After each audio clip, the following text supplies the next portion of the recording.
not quite my tempo.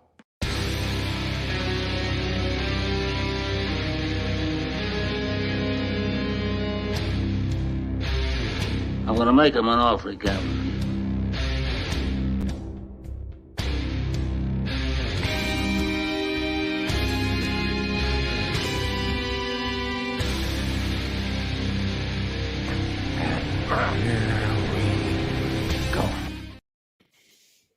Hello, everyone. I liked how me and Boatman at the same time like jumped up when it was starting. I'm prepared. I'm prepared every time. I'm always just like this. Welcome to Multiplex Loves Movies. This is number 86. The annual, but only the second time we've done it, Oscars recap. So we're here to recap the Oscars from last Sunday. Some things happened. Some shit went down, and we're going to talk about it. On the panel with me today, we've got Mr. Kaleb Boatman. Kaleb, how are you? I'm good. I have thoughts, and I watched the Oscars with this person, and that was very fun. Also, Cameron Redshaw and Jesse. But yeah, that was a thing that happened, and they made choices. The Oscars did. Also on the panel, Mr. Kaleb Koho, the shill for the Oscars himself. Kaleb, how are you? It's fitting that he's backstage because he's gonna love what I'm about to say. Cody Newberry said it at the start of award season. This year's Oscars were going to be bullshit, in complete and utter bullshit, and he was absolutely fucking right. This Oscars was complete and utter horseshit. We'll talk about it. And spoiler alert, Cody is here. Cody, welcome. You messaged me immediately after the ceremony and said, "You doing a recap tonight?" And I said, "No, Tuesday." And I said, "I didn't know you were gonna watch it." How you doing? So like I watched some movies leading up to the Oscars, like Sound of Metal. I wish I would have watched a lot sooner. I think that movie's absolutely incredible. But like leading to it, I was like, I don't care about this because it's like, it's this mixed year. It's not going to be the ceremony that we're all expecting. There's not going to be song and dance. There's not going to be anything that I love about the Oscars. As much as people don't like a host, I like the host. I like that entire atmosphere. This seemed like I was at a weird bar mitzvah. It's true. That you invited a bunch of people, sat them at a bunch of random ass tables, and expected everybody to be okay with it. It was so weird the whole night. We'll go into the details of it, but I thought this Oscar was the most. I hats off to him for having the ceremony and being able to pull off the ceremony and have people in thing.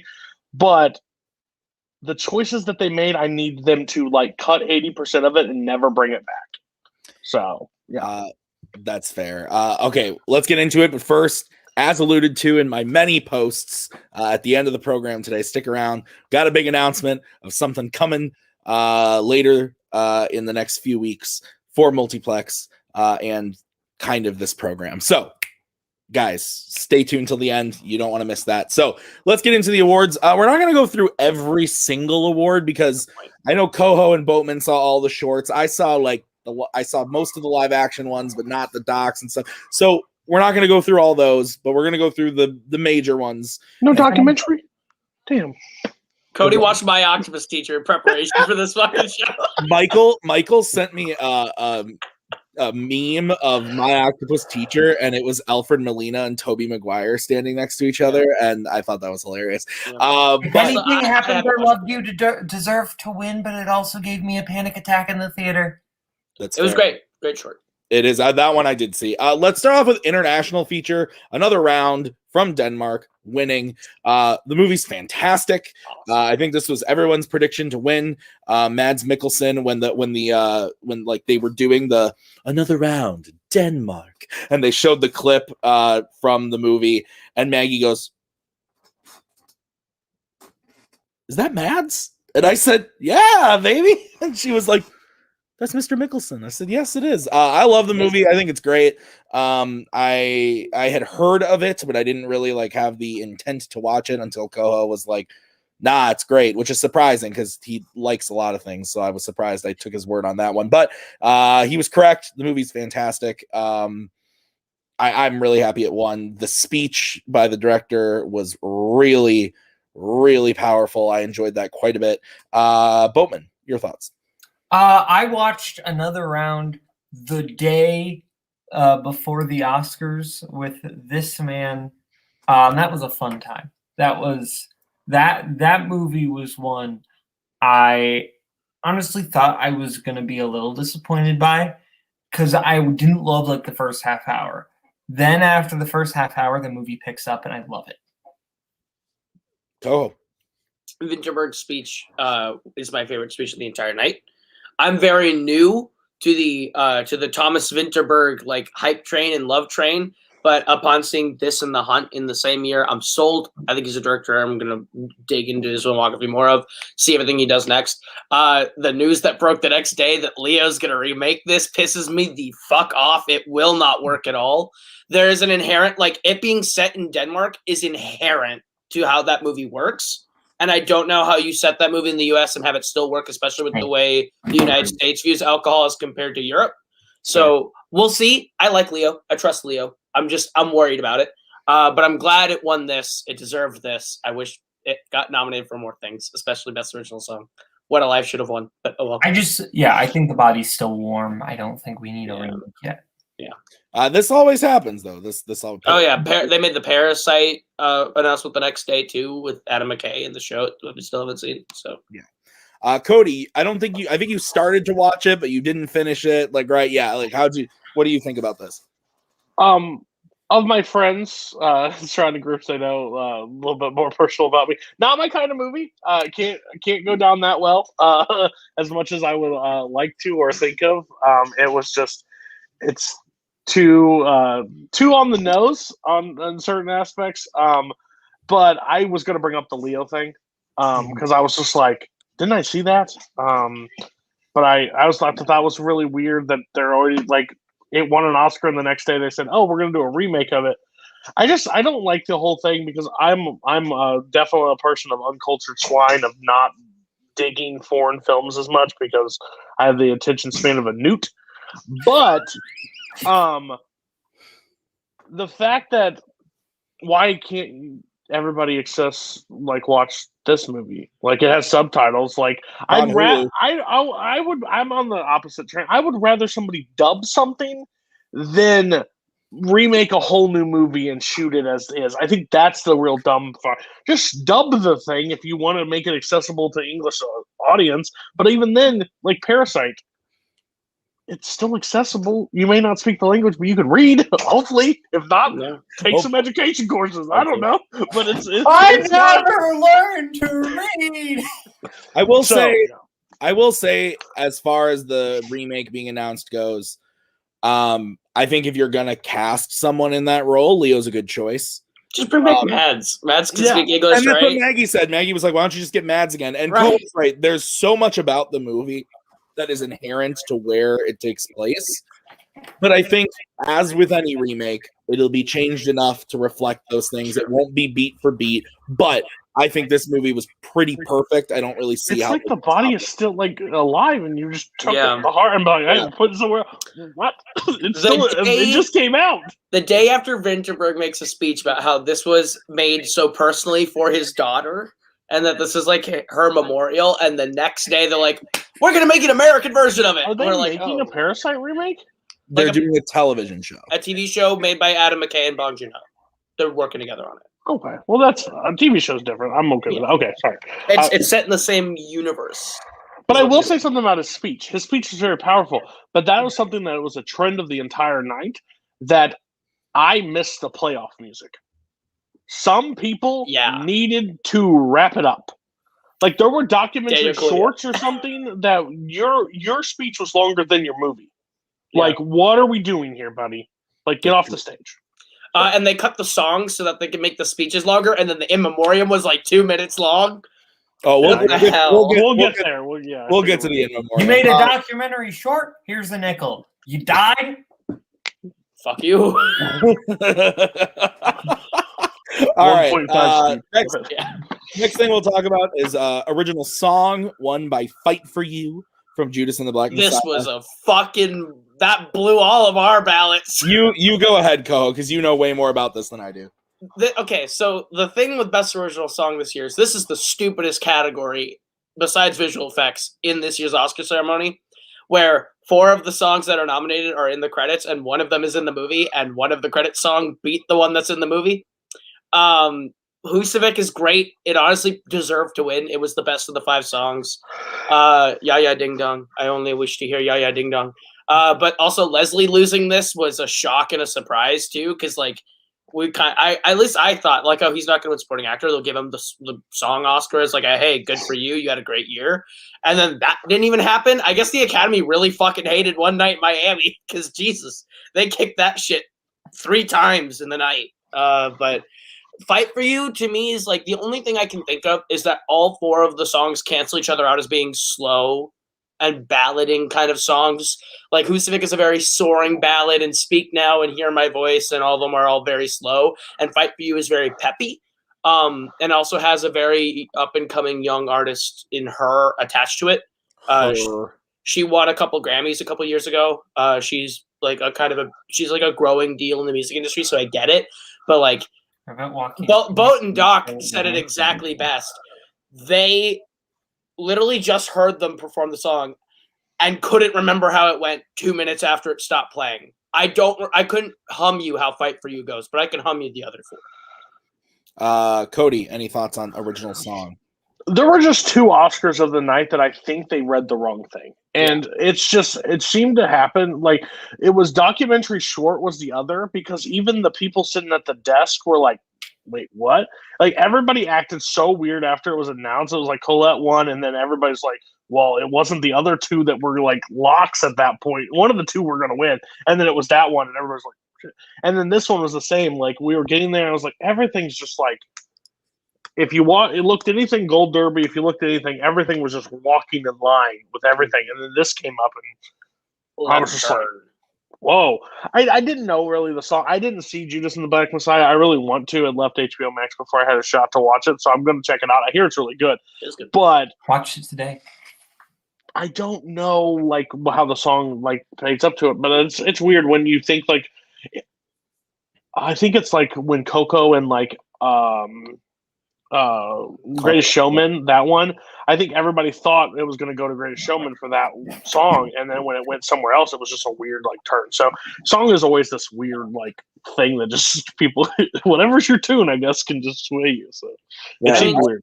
To me, it was like that one was between Remember Me and This Is Me. It would have the more comparable comparison would be if they gave it to the whatever the fuck the Call Me by Your Name song was. That song is great. It is good. It's a good song, but that's like a left turn off of the 2 that were tied for the lead. That's fair. That's fair. Again, I am not an expert on original songs. So. You're right. You're right though. Grace Showman was winning everything that year. Boatman, tell me why you don't like this song and why it's worse than Zippity Doo Dah. It's true. He does have this lower than Zippity Doo Dah. No, I have this ranked above Zippity Doo Dah. That is a lie. That is a bold-faced lie. I will pull up my letterbox ranking right now. Zippity Doo Dah. Zippity Dah. You're wrong. Pull up my letterbox. That is. But what's your take on the song? But my take on the song. Here's my thing. I just heard this song an hour ago because I finally watched Judas and the Black Messiah an hour ago. I still can't tell you how this song goes. I'm like, oh, this is actually pretty good. This song leaves my brain the second I hear it. It is the exact opposite of an earworm. The exact opposite. It's not a bad sounding song, but it does not stay in my brain. That's fair. All right, let's move on to score. The winner goes to Soul. Trent Reznor, Atticus Ross, and John. Is it Batiste? Batiste, yes. Batiste. There you go. Oh, one spot above. Good for you. Soul. That's not bad. And I rewatched Soul the night before the Oscars, Maggie. I think we watched it. Friday or Saturday night we watched it. And Michael just shot Boatman in the fucking face of the chat. yes, he did. The score for Soul is fantastic. I'm happy it won. I thought the scores that were nominated this year were all pretty fine. But Soul's definitely the one that stood out, especially on rewatch. I hadn't seen it since Christmas, so I think the score of that movie really elevates the movie. So I'm happy it won. Maggie was really nervous because John Batiste was talking the whole time, and Maggie was really nervous because one of which Atticus or Ross, I don't remember which one it was standing back there, and Maggie was like, "Oh no, he wants to talk. He's not going to get you're not going to get to talk. You're not going to get to talk." I was like, Maggie, it's fine. They're like, yes, they've won already. They've won already. It's fine. So Cody, what did you think about this one?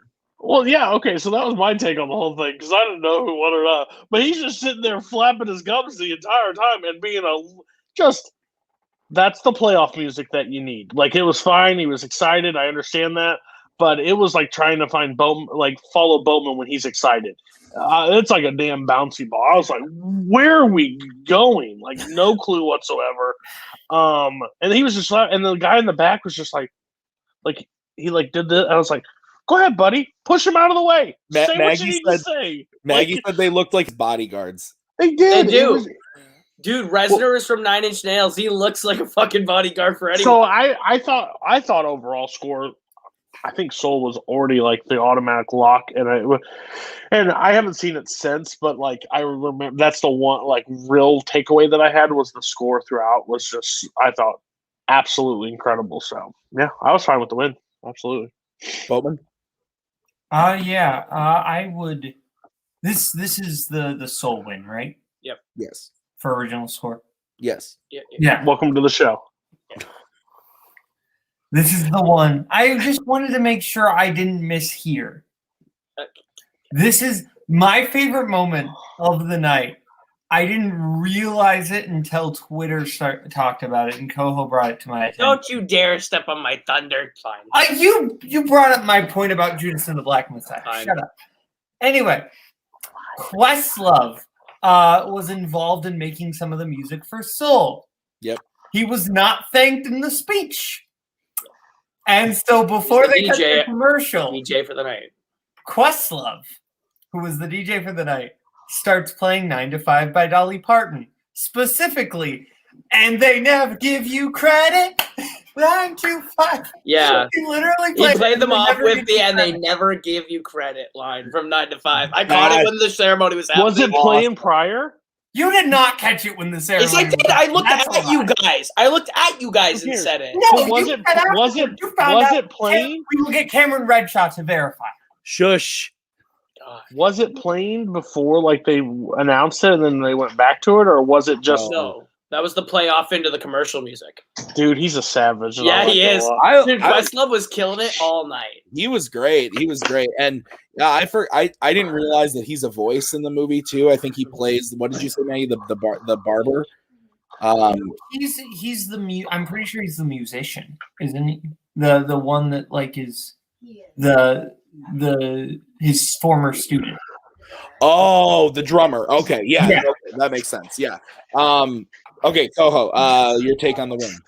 Yeah, no, the Questlove thing I thought was hysterical. I mean, Soul is the correct winner. I like the Mank and News of the World scores a lot, but like the rest of them were like they're all good scores, but Soul's the only like great score. So glad it won. It was gonna win. I'm okay with John Batiste talking the whole time because like Reznor and Ross have won an Oscar already, and they made the speeches at all the precursor awards too. Like John Batiste didn't really talk at the Golden Globes or any of the other ones, so it's fair. It was nice to hear from John Batiste. Well, give him an outline. True, they did need the playoff music for a lot of people. Oh gosh, especially Daniel Kaluuya, but we'll get to that one because he made a joke that I thought was woof. Keep the full thing. Oh, beautiful! I love that man. Let's go. I love him too, but that joke was bad. The next one is best visual effects going to Tenet. This is the correct choice in my opinion. It's the only movie people saw. Well, it's not only that; it's that it's arguably the correct choice. The visual effects in that movie are insanely good, and They're I'm fine. a weirdo. I'm What a else would you weirdo. have given it to? Midnight Sky is also like good, but like Tenet's is better, so like it's fine. So then, No, I'm saying like this is gonna be the least impressive visual effects win probably of the decade when we look back at it. Like it's gonna be the one that's like, whatever. if you I thought it was- look at the bonus features for the movie, there's a on the Blu-ray and on the Vudu and everything, there's like an hour-long documentary about the making of Tenet, and you see a lot of what they did to put into the visual effects, and it's really, really cool. I thought the visual effects in Mulan and One and Only Ivan were kind of bad, to be honest. So I was surprised that they were nominated at all. But in a year where there weren't a lot of big visual effects heavy movies, what are you going to do? I thought Tenet should have won anyway, so I'm really fine with this. We already heard what Koho thinks. Cody, what do you think? So yeah, Tenet was good. For the most part, I think that movie's gonna. I think the story of the movie is going to have a different effect over years than it does right now because, it was the first one in a long time we got to see in the theater. A lot of people went to the theater. We got to see it one of the first ones in the theater, enjoyed, and I think everybody was overhyped on that movie. But I think the one takeaway is the visual effects were very strong in that movie. I think that movie doesn't work if the visual effects are not on point. I think that movie is very choppy and looks really rough.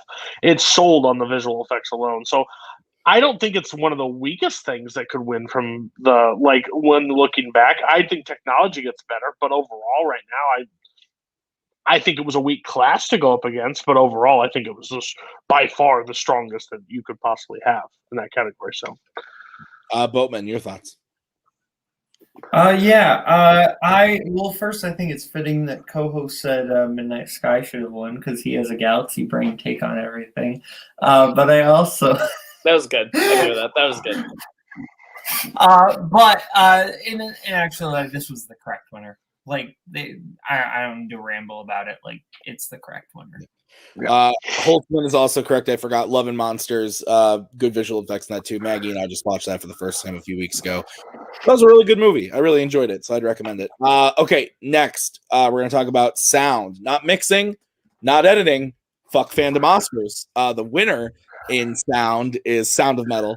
This is the correct choice by far. I think I saw all the movies that were nominated, and Maggie and I watched Sound of Metal the day of the Oscars because it was the only like big movie she hadn't seen yet.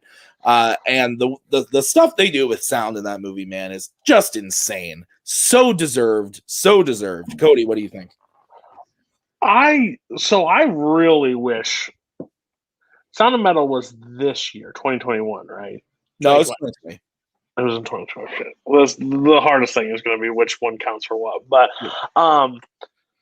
Sound of Metal burst to my number one of the year after watching it. I thought Raz Ahmed and who plays the guy? Paul Raci. Paul Raci was absolutely insane in this movie. I agree. I loved his performance. So that movie made me so uncomfortable, not because of, but the way they were able to do the sound.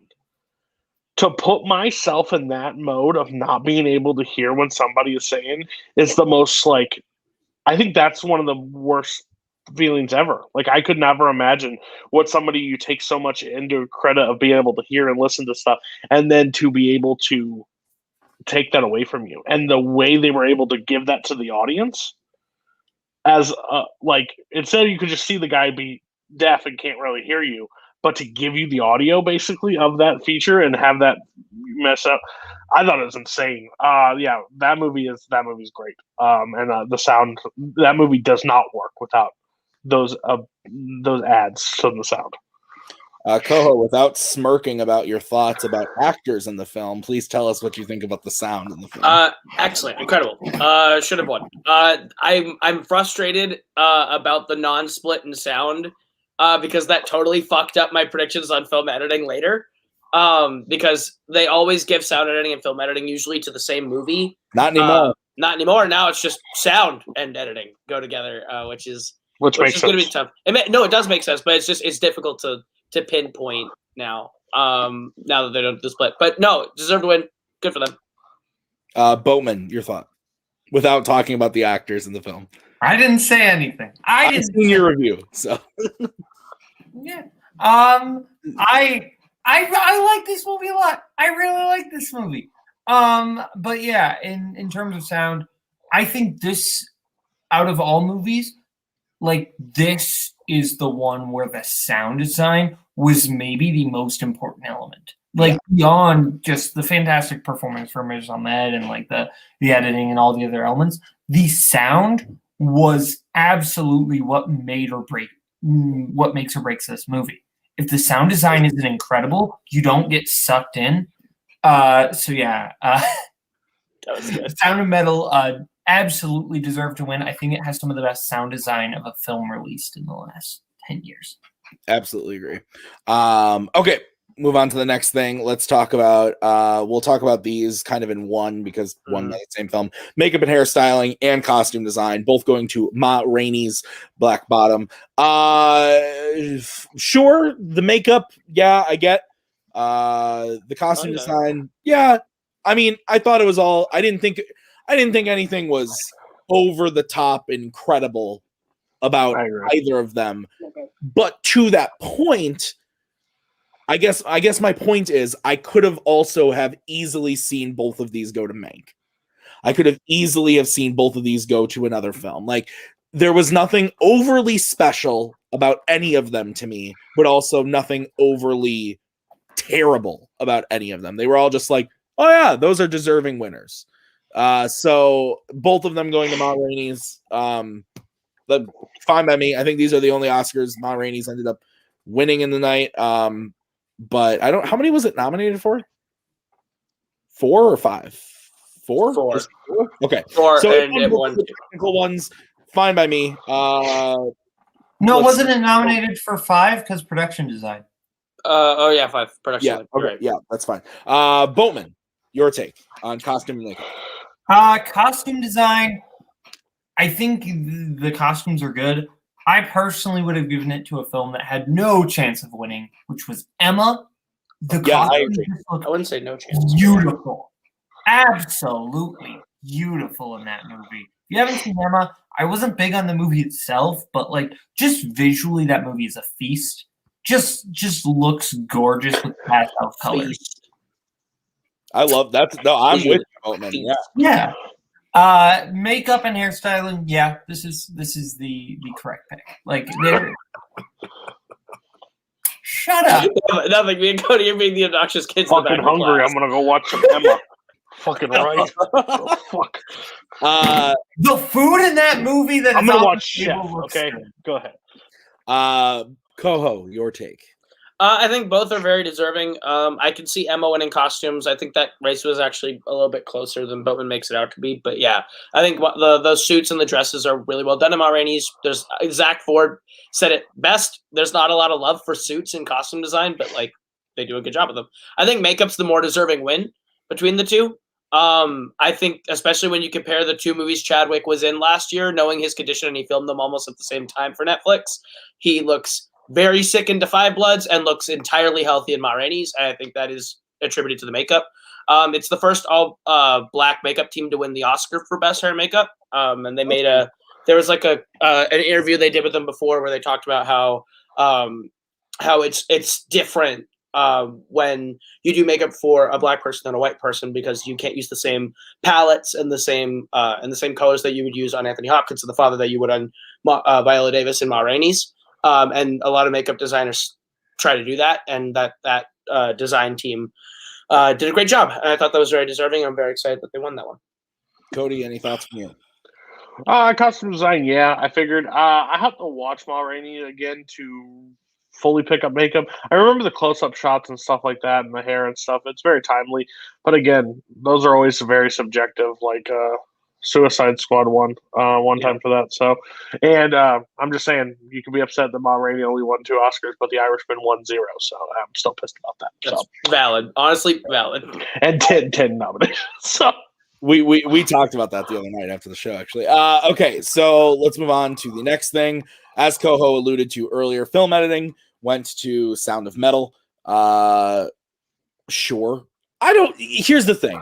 The most that I know about film editing comes from the bonus features on the Lord of the Rings films, because those they go like, if you've ever watched them, they're a feast. Those are a feast because literally it's so much content, and they do a whole thing on breakfast. Yeah, they do a whole thing on each movie with the editors and how the editors were editing the movie. So that's how I know kind of what film editing is. And so none of these movies really seemed to me like, oh damn, like there was no, and I know it didn't win, so I'm sorry for bringing it up, but there was no like Baby Driver where it was like, oh shit, that editing was intense.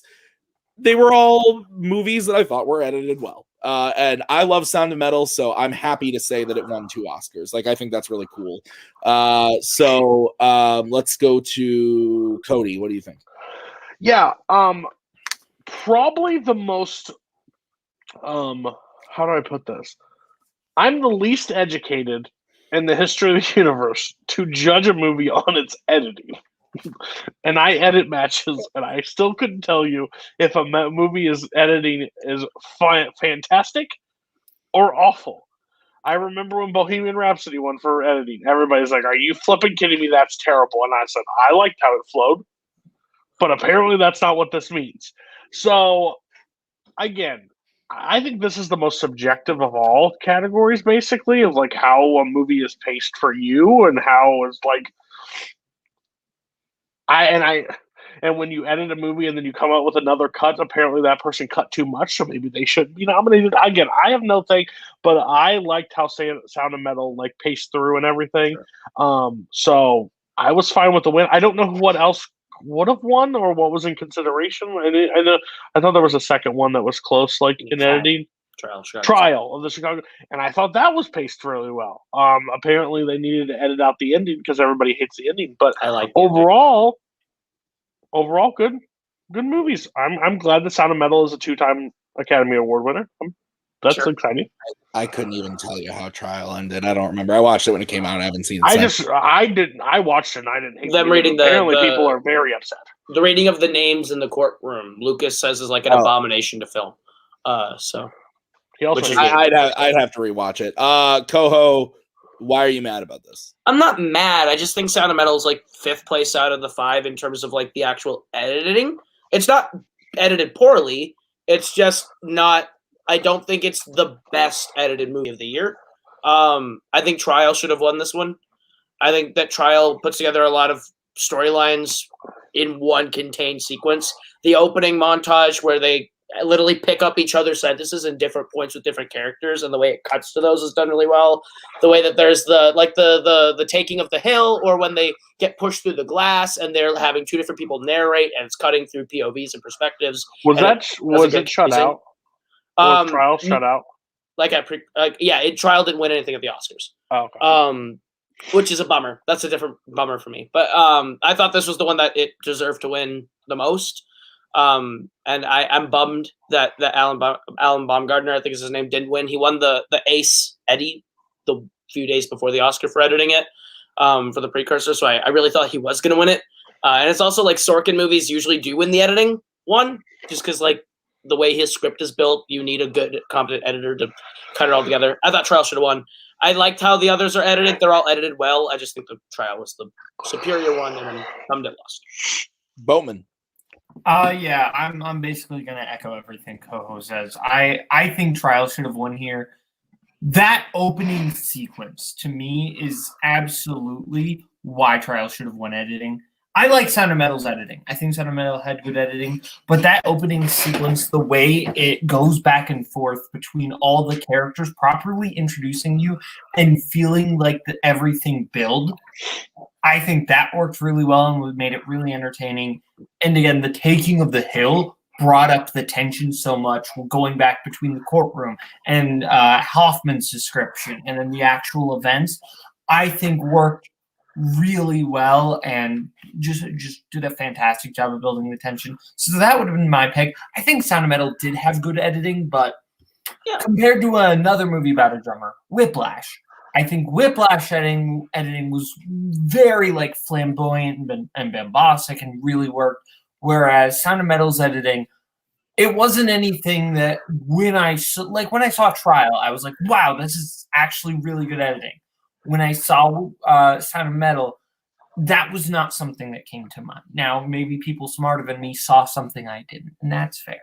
All right, let's move on to the next thing. We're going to couple these, even though they don't really couple together, but they were won by the same movie. Production design, cinematography, both going to Mank. Production design, sure, I guess. It looks like the production design is very good in this movie. The cinematography is the one that puzzled me a little bit. I thought Nomadland should have won. I thought as far as the cinematography goes, Nomadland was the best shot movie. I don't even love that movie that much, or like that movie that much, I should say. I thought Mank's cinematography was very good, but half the movie is a portrait of him laying in a bed, so like I don't care as much. But the other half of the movie, I think, is shot very well. Boatman, I know you like that movie a lot, but to me, I thought Nomadland should have won. I think the production design win is fine. But the cinematography, I would have given to Nomadland. Boatman, your pick. Yeah. Hi, I am Kaleb Boatman, and I am the last person that still likes Mank. Everybody else jumped the Mank ship pretty soon after a month. I still really like Mank. Production design, yeah. I think this is the movie that deserved production design. I think looks great. Was Emma nominated? No. Okay, then yeah, Mank definitely was deserving of the films that won. And cinematography, this movie looks just beautiful. I think just like the stuff out like that when they're shooting with Hertz on like the tower thing, that's beautiful. Just makes you feel like old Hollywood, and I really like it. And I think the cinematography and the production design were like part of the things that really did make me enjoy this movie a lot because it felt very authentic to the old Hollywood style, specifically in the edit. Well, not in the edit, in the setup of the shots, it felt very much similar to the 40s style of the time. Like the way Citizen Kane was shot felt similar to that. I wonder if that was on purpose. Absolutely it was. It was a joke. So, Cody, you haven't seen Mank. No. Thanks. So do you have anything you want to add to this? Well, No Man Land, like I was really confused because I've seen shots of Mank, like just because I haven't watched the movie, I've seen the shots of it. No Man Land looked like a flippin' painting out there. Again, I'm also one of those people that absolutely hate like a movie's beautiful. I'm gonna give it 4.5 stars because it's beautiful. I don't give a dang. If it's beautiful, go look at a painting. But my take on it is the story's got to be good. But when we're judging just based on that, I thought there was no shot at anything beating Nomad. I thought Nomad was just incredible looking. But again, maybe Mank is, but we all know how I feel about old Hollywood, so not a good shot of me liking that movie, probably. Okay. Kaleb, what is your take? I'm okay with Mank winning. It basically comes down to it is really hard to shoot a movie in black and white. You have to light it differently. You have to do a lot of things with the cinematography to make it show up, right? So I get that. I get why people like that. I would have preferred Nomadland over it. I think that it looks great. I know it's easier to shoot landscapes and golden hour and stuff like that, but it still shows up pretty, and I like it. I personally think News of the World should have won. I think News of the World cinematography is my favorite of the year, but I'm also a total shill for a man named Darius Wolski who shot 4 movies, and 3 of which that I love a lot, called Pirates of the Caribbean. So I think News of the World looked great. I would have given it to that, but cool, good for Mank. And production design makes total sense. No brainer to be that Mank one. All right, let's move on to animated feature. Soul takes home the Oscar in a shocking turn of events. It wins the Oscar. Yeah, no, I mean, Soul was my favorite animated movie of the year. I would have been happy if Onward won as well. I didn't see Wolfwalkers. I didn't see Shaun the Sheep. What was the other one? Oh, Over the Moon. I didn't see it. This is the first year in a long time I haven't seen like any of the animated movies. So I heard Wolfwalkers was great. So cool. I thought the clip they showed from Shaun the Sheep was really good, so it makes me want to watch the movie. But I liked the first one. But yeah, no, I'm happy Soul won.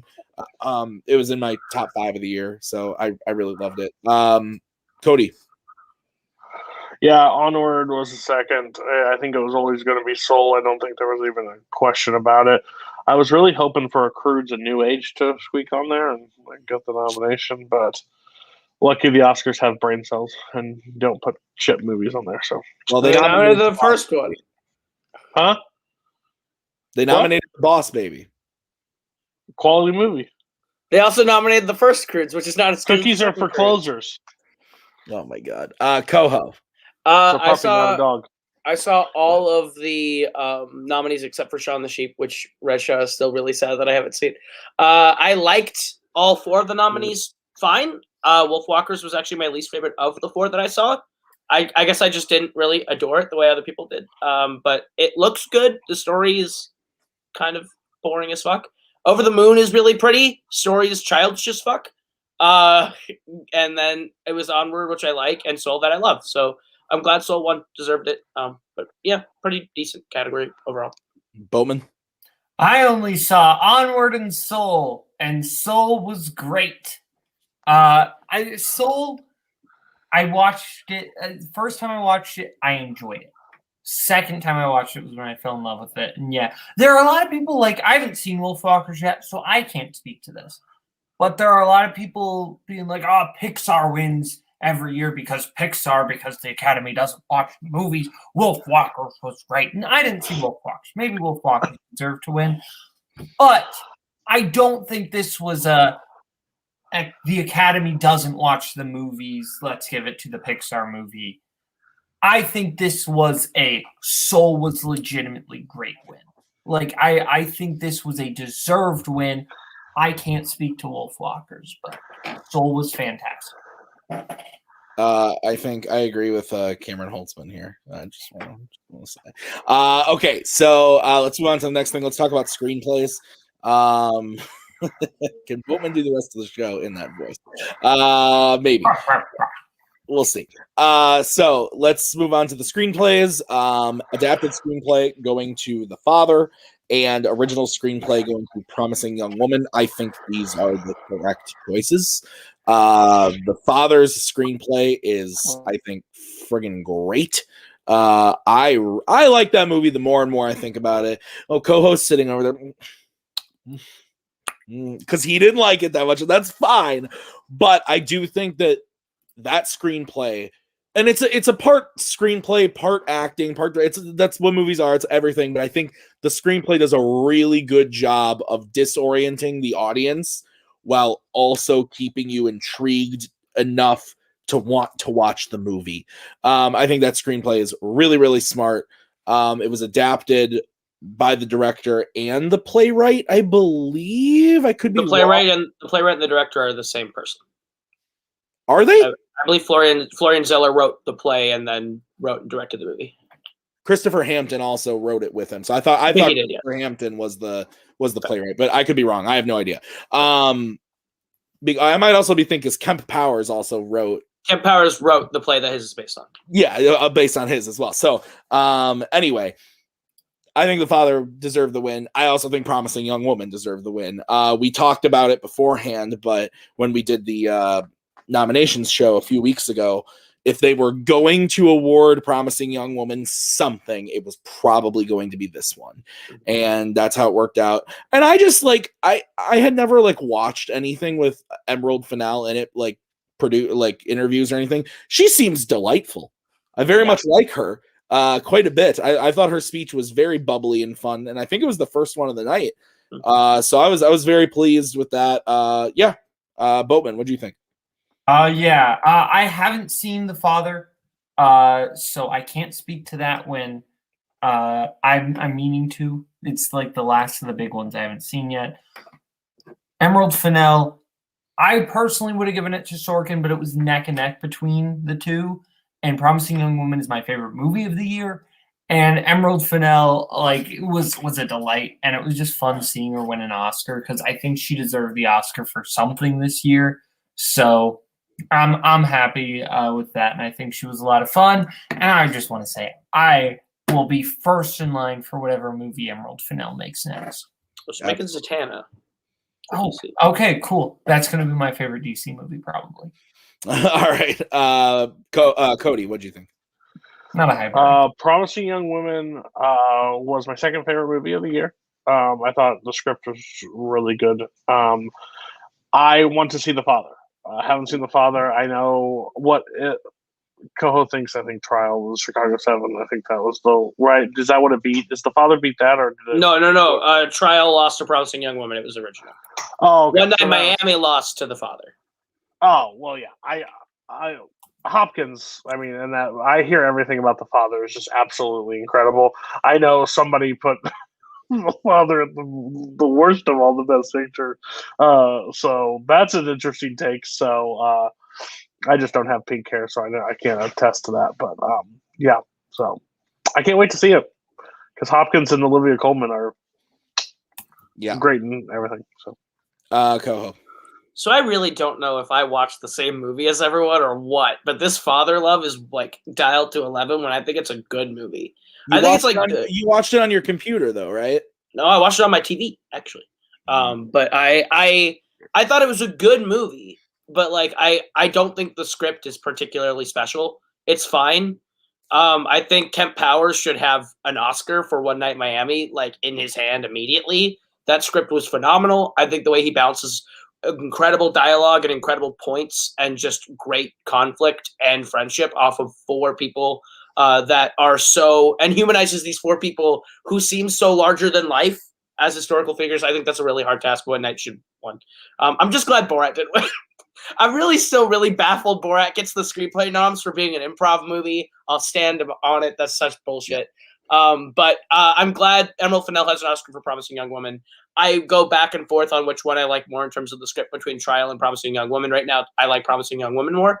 It is my second favorite movie of 2020, and Trial's my third. So like they go back and forth with each other. I like those two a lot. Both great scripts. I think Original was a lot tougher of a category because Minari is also great and nominated. So, but I'm glad Promising Young Woman won, and I wish One Night Miami had at least 2 of its 3 Oscars. So. Yeah, Kemp Powers on a roll too because directing Spider-Verse 2 now. Yeah, and he co-directed Soul. So I mean, like he's done quite a bit and co-wrote it, I think too. So yeah, and he's on the like Koho said on the train for Spider-Verse 2. So a lot of good stuff. I went to all of you. Yeah, you all talked on this. Okay, we're gonna go to the next thing. Let's get into the acting. Let's start with Best Supporting Actress. She taught us how to say her name, but I'm still gonna butcher it. It's Yoo Jung-yoon. Yeah, and she was fantastic in Minari. Me and Maggie dropped the $20 on Vudu and rented it. The movie's fantastic. I really, really enjoyed it. I don't know if I'm ever gonna watch it again because I don't think, to me, it has a ton of replay value, but I really enjoyed my 2 hours with that movie, and I thought she was fantastic. Her relationship with the young son was the best part of the movie, in my opinion, to the point where we've all seen the movie, right? Cody, I think you watched it, right? Yeah, you watched it on Vudu, I think. So, I don't want to spoil the movie, but there's a part in the movie where something happens and her character kind of switches. And when that happened, me and Maggie, I think, were both like, just like, like we audibly were like, oof. So what are we like? Michael's comment is the comment of the night. Yeah, that's true. Her and Mr. That was are, the sweetest thing. Yeah. So I'm really happy about this win. There wasn't really anybody else other than Olivia Colman that I would have given it to. I thought this was kind of a weak year in this category. I was just praying that Maria Bakalova didn't win. I'm sorry. I'm not on the Borat train at all. I liked the first one. I did not like the second one very much. Cody, your take on supporting actress. This is my favorite thing about the Oscars. My favorite thing about the Oscars is when people win that are generally excited to win. Not to use their platform, and I get it, I understand. Like, you are allowed to speak how you want, and that's fine. But the excitement that was over her for winning, it was the equal to Olivia Colman when she won her Oscar, and she's like, I'm going to talk as long. Like, I've waited. This is my moment. Those are the moments of the Oscars that I like. I understand there's activists and stuff like that you need to like lead your charge, but she was just so excited to hold that Oscar and to be nominated and to be surrounded by all those nominees. And she's like, I think I just had more luck than you guys because I think you're all great. Like, and Brad Pitt's right. Like, this is the bounce back and forth. That was the chaotic stuff, but the overall joy, and that is what those are those Oscar moments that we leave and we remember. And hers was my favorite speech of the night, not because she did anything else. It was just because it was her. That was her moment. Who knows if she'll ever win another one? There's a shot that she never gets nominated for anything ever again. A good but shot, she got, yeah, exactly. So her one, she got there and she won it and made the most of it. And I thought her performance was absolutely incredible. There's a person that I think I feel so bad for because she keeps getting nominated. I don't think she's ever going to win. Pick better movies. But I think she was fantastic in the role she played. I think the role, I mean, if anybody lives in Midwest life, like, she was on the nose. She's a living legend at the Oscars now for different reasons. Oh, yeah. Well, and I learned something the other day that I had no clue about. Apparently there's a Sunset Boulevard musical, so yeah. She'll definitely win for that. There's no question about that. If she's going to be in it? She's playing the Gloria Swanson She role. did the main thing on Broadway. I think she'd win with a bullet. I don't think there's any question of her winning because I've seen her performances a while. I went on a whole last night, but I think she'll win when that comes out. But I was those moments of the Oscars are what I love, and that was just an amazing moment. So, and I hope her and Pitt are very happy together. I hope her and Brad Pitt are just living their best life. I loved her thanking her first director. I thought that was super sweet. That actually got me really misty-eyed. I'm glad she won. I think she's the best performance of the 5 for sure. I think all 5 performances were like good performances. I really do like Maria Bakalova a lot. I would have been okay with her winning. I like Glenn Close and Hillbilly Elegy a good amount. I think that she does a great job in it. I just think the movie's not very good. And Olivia Colman is, great and everything. And Seyfried was actually really good in Mank. I was really surprised. So good for Yoon. She's phenomenal. I would love it if she gets nominated at least one more time because I'd love to see her in more things. Apparently Jordan Peele reached out to her after the Oscars and said, I see you. Like, as if I think he's looking to cast her in his next movie, which would be really exciting. But yeah, I love her. I hope she works a lot more. And yeah, maybe wins another one. Boatman. She was easily my favorite part of Minari. I enjoyed Minari a lot. She was one of the biggest reasons why I enjoyed it. I think she's absolutely incredible. I feel like I'm worried this is going to be one of those performances that wins the Oscar and everyone's like, oh, that actress was really good in that, and then she never does anything again. So I'm happy about this Jordan Peele news because that means at the very least she's going to be in something, hopefully. So I'll be happy for that. And yeah, she just seemed like a bundle of joy at the Oscars. Like she was clearly having a great time. I'm happy she won. And I hope that she does well in the future and keeps winning. Glenn Close though, she better win eventually. It'll be funny if she's the only person to win an Oscar for playing Norma Desmond though. That would be kind of funny. All right, let's move on to Best Supporting Actor. Daniel Kaluuya takes it home while also telling us about how his parents once had sex. Yep. To have sex and make him, I guess. Yep. Yeah. So, yeah, this is I'm totally cool with this. Dan Kaluuya is great. We rewatched Black Panther yesterday, and I said to Maggie while we were watching, I was like, now remember, he's the most British person you've ever heard in your life. And she goes, he's a good actor, Tim. I said, I know. I'm just saying he's that good. He's so British in real life, and his accent is so thick, and in everything he's in. And then you just like go back to the like even the movie or the trailer for Judas, and he's so good. So I'm happy he won. I think Lakeith is the better of the two performances, but also Lakeith shouldn't have been in the category. So I think of the people who were actually best supporting actors nominated, he would have been my second choice. He's really, really great. I really like him in the movie. He's so good in everything he's in.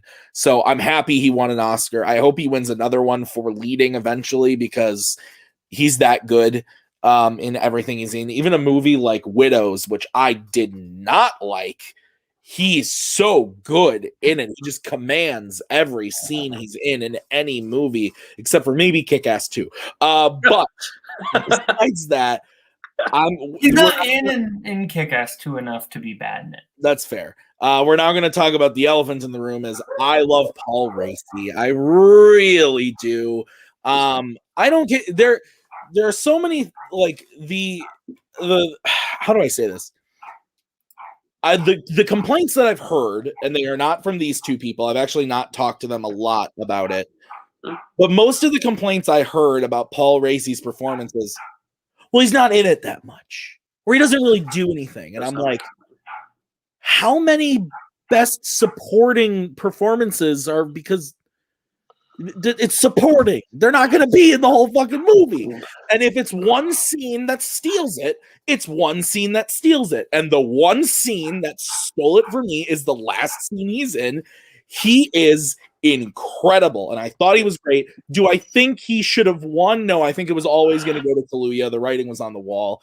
But my personal choice was Paul Raci. I thought he was excellent in the movie. That final scene, just so good. Koho, your take on Best Supporting Actor? I'm always going to have a little beef with this year's Best Supporting Actor race and this year's Oscars in general, because I hate that we let the first 2 months of 2021 count, because Kaluuya and Lakeith are really good. I just think that they should count for next year's and not this year's, and win next year's and not this year's. But yeah, Kaluuya was going to win. He was great. I'm totally fine with him winning. I really like Leslie Odom Jr. and Sacha Baron Cohen's performances in the category, like a lot. I actually really would have been happy with either of them pulling the upset and winning, especially Sacha Baron Cohen, because like I think if he had won, it would have been more of a career Oscar than for the performance. But I really do love his performance at Trial. Lakeith should not have been in supporting. He is the lead of Judas and the Black Messiah. I think Kaluuya is supporting, but I think Lakeith is lead, and that was kind of wild. My issue with Paul Raci is not that I don't think he should have been nominated. Like, I think he's good. I think that one scene he has is incredible, and I'm fine with him being nominated for that one scene. I think everything that he does up to that is fine. He didn't blow me away until that one incredible scene. I would not have nominated him. I have no issue with him being nominated. I think there are better performances from the year that you could have slotted in, personally, that I really love. Like, I think Yahya Abdul-Mateen II in Trial is way better. I think that there's a couple other performances that I could name that I think are great. But I'm okay with it. He was really cool. When they show him at the Oscars, he was really chill and really fun. Like he exuded cool uncle energy. So I was like, cool. Like I like Paul Raci. I hope he does more stuff. He'll win again. I'm sure he gets nominated again in a year or two and wins, because I think he's going to be in a lot of stuff. He's good. He's very good. So, Boatman, your take, and also tell us why would you have replaced Paul Raci with James Corden from The Prom? That is not what I said. I hate James Corden. Like, I know you do. That's why I asked you. Yeah. I would have replaced him with Bill Murray and On the Rocks. I would have replaced one I like more too. Lakeith with him, because Lakeith shouldn't have been there. Pour one out for Billy Crystal for been in lead. Jeremy Strong in Trial of the Chicago 7. You're alone on this island. Movie, and I will die on this hill. Okay, go on. Alone on that island. But just watched Judas and the Black Messiah like 2 hours ago. Daniel Kaluuya is amazing in that movie. I'll be honest, it wasn't until the end where I kind of got why Lakeith got attention, because up until then I was like, he's good. I didn't love it. And then like the final scene when he's asked to do a certain thing. Great. Up until that point, I much preferred Daniel Kaluuya, who I think just kills it from the moment he appears and does not let up. I think he's incredible. I think if we are counting this as a movie from 2020, he is my favorite performance of 2020. I think he is astounding. I think he deserved the Oscar. Glad he finally won, because I think he's one of the best like new talents we've had come up in the last 5 years. He's just astounding. Yeah. Cody, you haven't seen Judas, you said earlier, so what'd you think? Yeah, I'm just blown away that Paul Racy didn't do anything. Well, you know what? I just want next person that Koho watches the movie, I need them to spin on their flipping head and do jumping jacks while they're on top of their head for him to stand out in a flipping movie for you. I think absolutely incredible. Supporting actor has always been like can steal from one scene. Viola Davis is a classic example. One Still Magic. Beatrice Straight only in one scene in a movie and won the Oscar for 1976. I think overall, he was absolutely incredible. He did his part he made me feel like how that character's supposed to make you feel.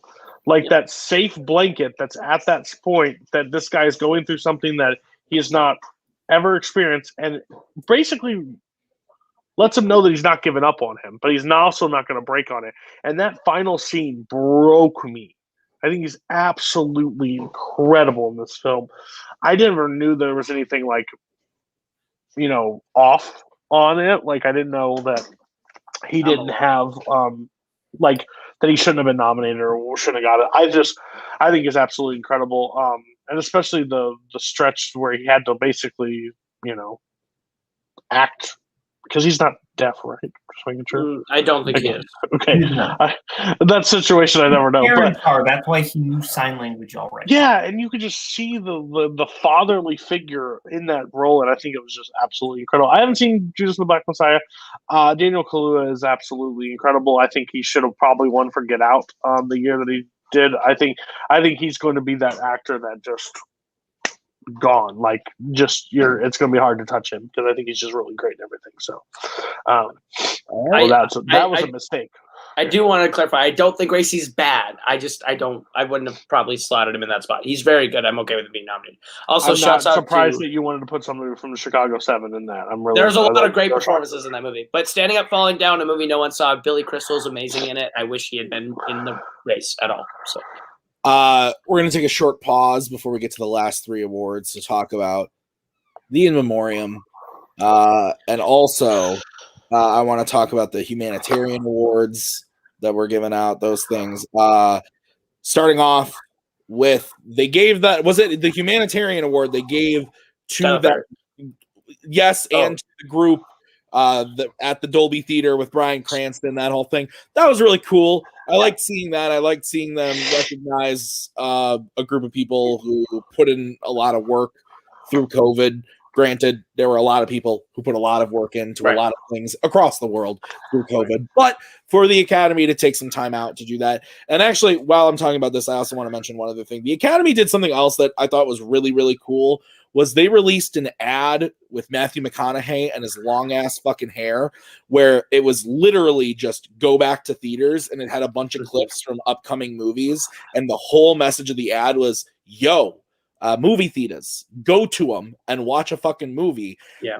And I just gotta say, like, props to them, because like it would have been so easy for AMC or Cinemark or whoever to put out a huge ad that's like, and buy a spot during the Oscars and be like, you like movies? Well, come watch them at the theater. But the Academy doing it, I thought was really, really cool, along with also them doing this humanitarian award for this group of people. I thought that was really cool. Tyler Perry was my favorite speech of the night. I thought he's incredible. It wasn't an Oscar speech per se, but I thought that we don't need to get into the nitty gritty of like the politics of it all, but I just really enjoyed what he had to say. And I think that I don't like Tyler Perry's movies. I've seen a lot of them. I don't like them, but I like Tyler Perry. One of them now. You what? Cody knows, and Cody. He lost an Oscar bet. He lost to watch a bet. Medea's big something big, and Medea's family funeral. No, it's Medea's Big Happy Family. Fair. But I really like Tyler Perry. I think Tyler Perry, right? Stand up, dude. Stand up guy. All the stuff that everybody in those interviews said about him just seems like an awesome dude. So I was really happy with that. And the fucking in memoriam, man. It started and Maggie actually got up and left the room because she was like, feel bad saying this, but she was like, I don't see him more. And she went and like did like washed her face or whatever. And then all of a sudden she was like, it's over. I'm like, girl, they were playing like Can't Kick Up the Roots and like throwing stuff like this as fast as you could on the screen. Like it was insane. It was like two really positive things that they did, and then everything started to go downhill. That was the moment things got bad. It was, sure indeed. So Boatman, what did you think about all those things? Yeah, I thought that there was so much time that we spent on things we didn't need to spend a lot of time on. That the in memoriam, especially with how much talent, like going through the in memoriam, I was shocked with how much talent we had lost this year, because last year felt so long that we had lost so many great people, that the fact that we got so little time, and normally like they do like a little clip so you can kind of know what this person is from. They didn't do that. It was just like bam, bam, bam, bam, bam, bam, bam. And to me, that was a little bit of a problem and a little disappointing. It felt odd, and that was kind of the first sign of trouble. I will say pacing for the whole night was kind of off. Certain things went a little long. Certain things went very quickly. I think the pacing was just awkward. Koho. I think this is the most disrespectful thing they did all night. And just not just because they always focus on the people that you know a little bit longer than the others. That's fine. That's part of the awards. And usually they do that by playing the clip. At the very end, they had Sean Connery and Chadwick Boseman. And in a normal in memoriam, you would have gotten a clip of Sean Connery saying the name's Bond, James Bond, and Chadwick doing Wakanda Forever or saying one of the lines from one of his movies. You would have gotten a very beautiful moment to end that way, especially with powerful music under it. But I'm more upset for people like Thomas Jefferson Byrd, who is a character actor who I've only seen him in a couple of things, but I think he's really great in those things. And he's on that screen for half a second. And that is someone that I think deserved a normal amount of screen time in an in memoriam. There are sound engineers in there that have worked their whole lives, and they should be honored longer than half a second in a sped up in memoriam at the Oscars with the peppiest fucking music I've ever heard under it. I think that was very disrespectful, especially there's a lot of really big talent that was in there. They always inevitably forget some people. They forgot someone that I told Boatman afterwards that they'd forgotten. He was very upset. They forgot the guy who wrote That Thing You Do, the song That Thing You Do, was not in the in memoriam. Founding member of the Fountains of Wayne. Yeah. The singer of the Stacy's Mom guys. The guy who was the front man for Fountains of Wayne died and wrote the song The Thing You Do. They also forgot Jessica Walter. They forgot a lot of people. They went way too fast through it. They focused on the two massive names at the end, which normally the other thing the in memoriam usually is they go in order of the person's passing out of respect so that they don't prioritize one person over another.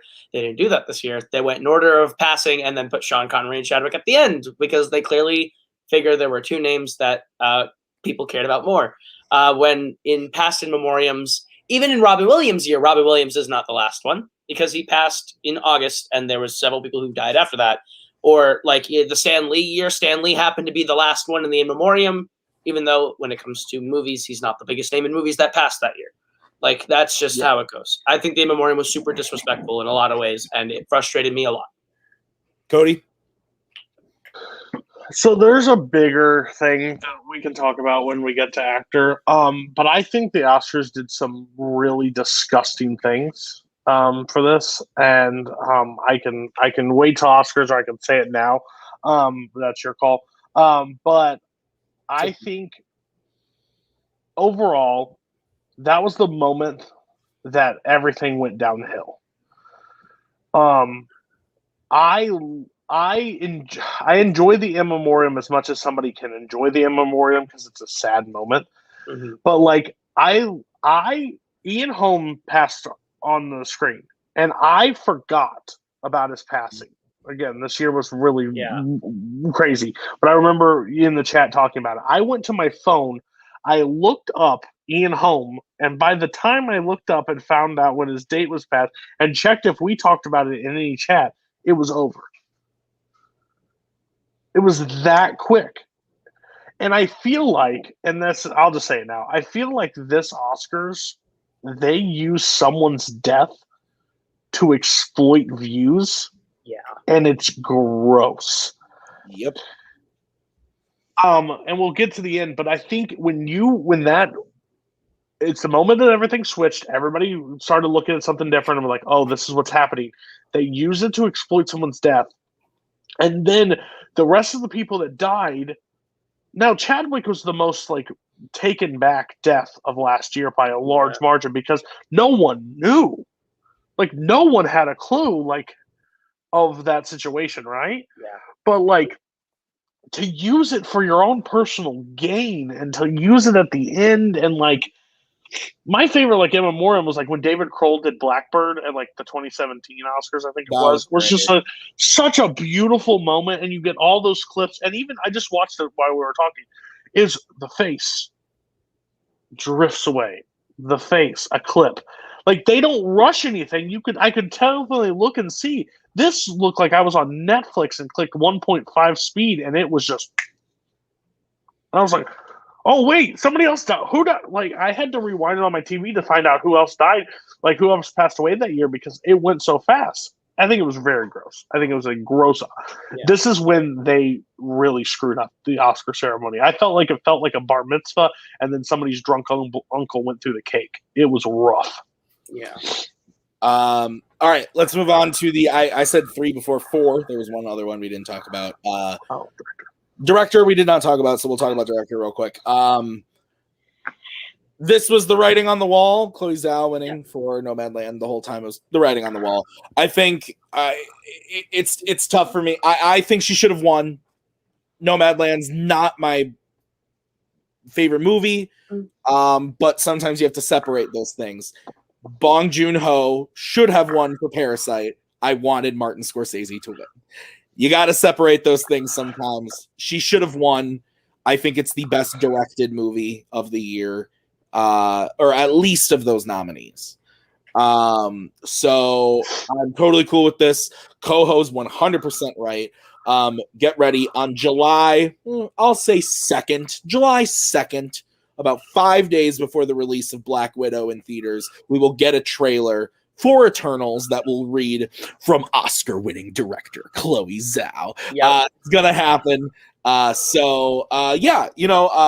This was kind of all we knew it was gonna happen, but I was happy with it. I thought her speech was really good.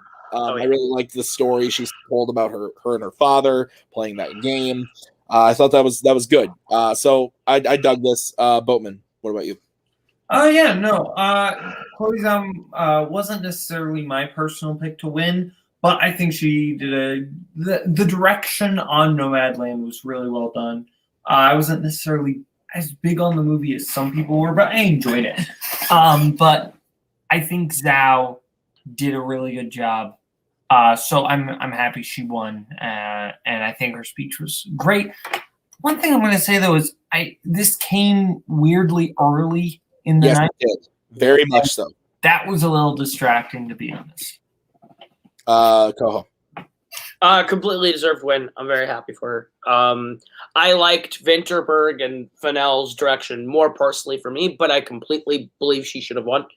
She had a bigger feat with her movie than the other two.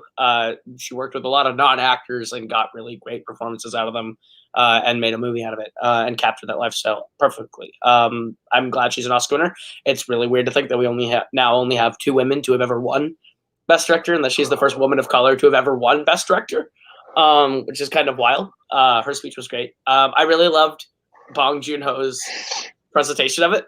Yeah. I loved that, where he talked about the directors and their movies and the movies that they love and things like that leading up to it. It was very sweet. Yeah, I love Bong, and Bong leading in to give it to Chloe Zhao was epic. That was a very nice moment. So very happy for her, and I cannot wait to see the Academy Award winner from Academy Award winning director Chloe Zhao in the Eternals trailer. That's fair. Cody.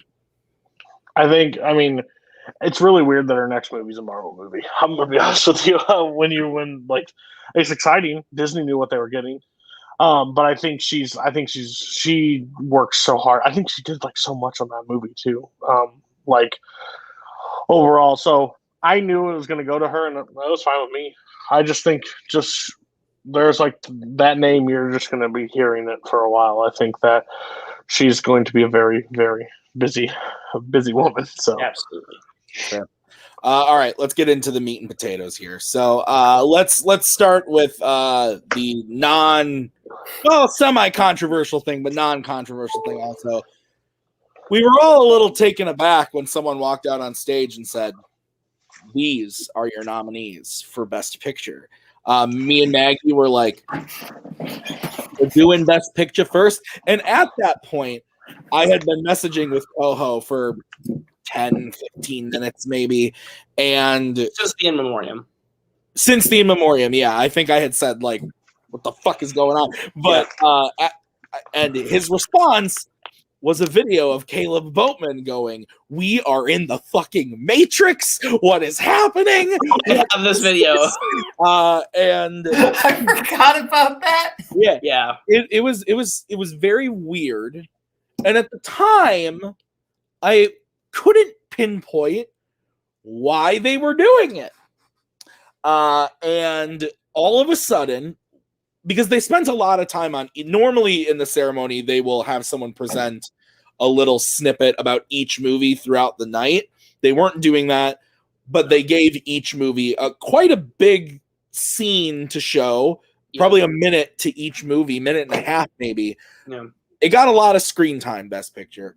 And it's somewhere in those 8 minutes where we were looking at each movie, I said to Maggie, I said, "Oh, they're doing this so they can give Chadwick the Oscar last." And she goes, "You think?" And I said, "Yeah." And she goes, "You're totally right." And we sat there and we were like, yeah, this is what they're doing. They're doing picture now. They're going to do actress next, and then they're going to do best actor last. That's 100% what they are doing. And before we even talk about who won and everything, like Cody already alluded to it, I think what we have to remember, Rita Marino, sorry, Cameron. What we have to talk about, I guess my biggest thing is whether you think one person should have won or not. Let's not be angry at the people who did win. I don't think Frances McDormand should have won. I don't think Nomadland, like I said, wasn't my favorite movie of the year. Mm-hmm. I would have given it to Anthony Hopkins. But at the end of the day, the problem comes down to it's not Anthony Hopkins' fault. It's not Frances McDormand's fault. It's not even the voters' fault. It's not the voters' fault. It's the producer's fault. Steven Soderbergh ain't being asked back anytime soon. They made a decision. He pulled an Ocean's 12. They made a decision, like Cody said, that at the end of the day was to try and exploit emotions and of somebody's death. And that's rough. I saw one person tweet that was like, wow, they really going to have Chadwick's widow dress up and come out here and go through COVID testing just to not give it to her. And I said, guys, they didn't know he wasn't going to win. Ergo, the problem by ending the show with this award. That's why it's a problem. It's 100% on the producers. It's not on anybody else. It's on them. Does anybody have anything to add to that? Cody, what do you think? You're muted. My Wi-Fi was going on. That's why I muted. No, here's the thing. We trust somebody in this country with the nuclear codes. Are you meaning to fucking tell me there ain't no Billy Buttfuck that could know the winners of the ceremonies and hold it tight to his chest and just arrange the ceremony as is? Is this what we're really doing? The accountant should be in charge of the order. It doesn't. There's no sense. Don't mess with the order. One, don't mess with the order. But two, I understand what they were trying to do. But when you don't know the 100% outcome, why would you play with fire? Yeah. One, the ending category was so rushed, and everybody's like, let's get the fuck out of Dodge because this is going to be awkward, and we're all running, and Joaquin was on drugs. You can't convince me any different. No, he was so out of it. But the best picture should be your last thing. It is the best picture. Like, it's the one where most people come on stage. It's the most people where it's the whole team effort. It's the entire thing that crux on the thing. You gave it to an individual person. What? Holz's comment is absolutely right. And you gave it to the 83-year-old, and people are mad at the 83-year-old for not showing up. He didn't think he was winning. Did you guys see his video he posted? It was so cute. He's the best. The thing is, he had no clue. But how you can trust that no one knows the ceremony winners is absolutely the dumbest thing possible. I'm sorry, I don't understand it. How you can predict a show and not know who wins what. Like, that's like us knowing for that example, and it's just even our little award, you know the winners before you do it, so you plan the show that makes sense. Yeah. Before I go to you, Koho, I just also want to add to Cody's point of Best Picture being the best picture at the end. Absolutely, it has the most people, and what better way? I think it was either Scott Harvey or Kirk that said it. I don't remember which one said it. But one of them said, why would you not want to end the show?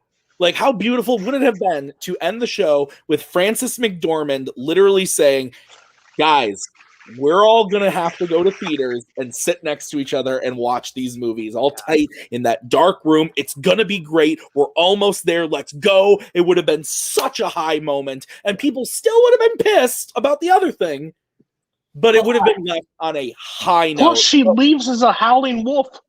Yeah, right. Which the story behind that I didn't know is really sweet. I'll talk about that in a second. You go ahead, Koho. Go ahead. So, this moment was really hard for me. But the thing that I will say is the moment that picture went first, I was mad because whether Chadwick won or Chadwick lost, that is gross.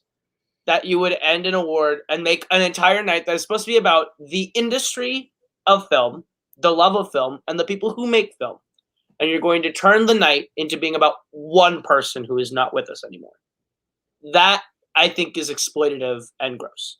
And I think that's the thing that upsets me most, is that they tried really hard to end the night making it about Chadwick. And if you wanted to do that, then you should have made a surefire honorary award and a tribute segment. And even then, I wouldn't have ended on that. Because, again, you're making the night about one person when it should be about everyone. It should be about everyone who made a movie this year. It should be celebration of film. And that's what bothers me the most. But the howling like a wolf thing, I didn't know this. They had a sound engineer. Lucas gave me the actual title. I don't remember what his name was, chief sound editor or something like that on set, who committed suicide during the making of the film. And his nickname was Wolf. And that was their like, we did this for you moment, and they don't think they articulated that very well in the moment, but I don't think Frances McDormand needed to. She did like I thought she had just done like 3 lines of cocaine in the bathroom, came out and howled like a wolf or something. That's what I thought personally.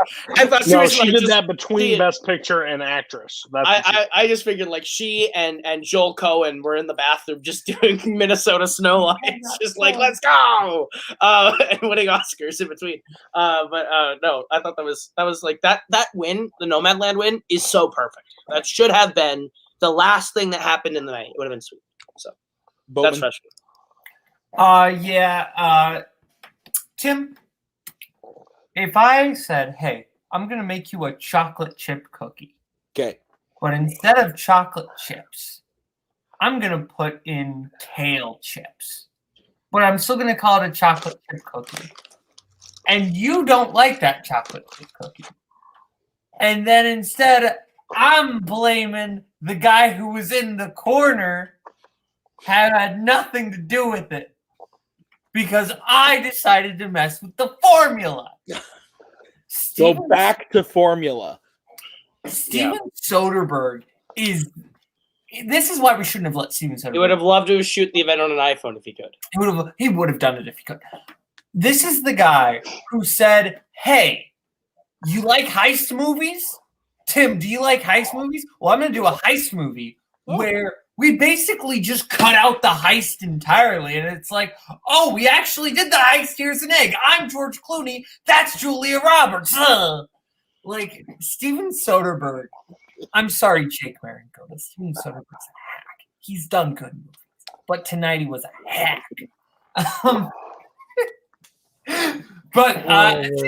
I don't think Steven Soderbergh's a hack, but this order was wrong. It was wrong. You don't mess with the formula. Like Cody was saying, right? They don't know, right? Even if they do know, they don't know. So in the event that they don't know, you shouldn't change the order and make that giant gamble on actor if you don't know that Boseman was going to win. It wasn't like it was a lock. Hopkins was winning things. Well, he won one thing. He won a BAFTA. Okay, let's. Okay, so we've all kind of said how we feel about Nomadland winning. Yeah, good for that movie. Not my pick. Yeah, it wasn't. I don't think it was any of our picks, but good movie. To be honest, but like it's good. Also, the Oscar clips that they played for some of the movies were stupid. Like the Promising Young Woman scene was not nearly the scene I would have played. Yeah, I thought that was weird too. Like I love the trial scene. I think the trial scene was on point. I thought the father scene was on point. I thought Judas and the Black Messiah absolutely on point. Sound of Metal on point with what they picked. But Promising Young Woman's pick and Nomadland's picks were not the best scenes from the movie. So I was like, oh, and Minari too. I thought Minari should have been like Alan Kim and the grandma.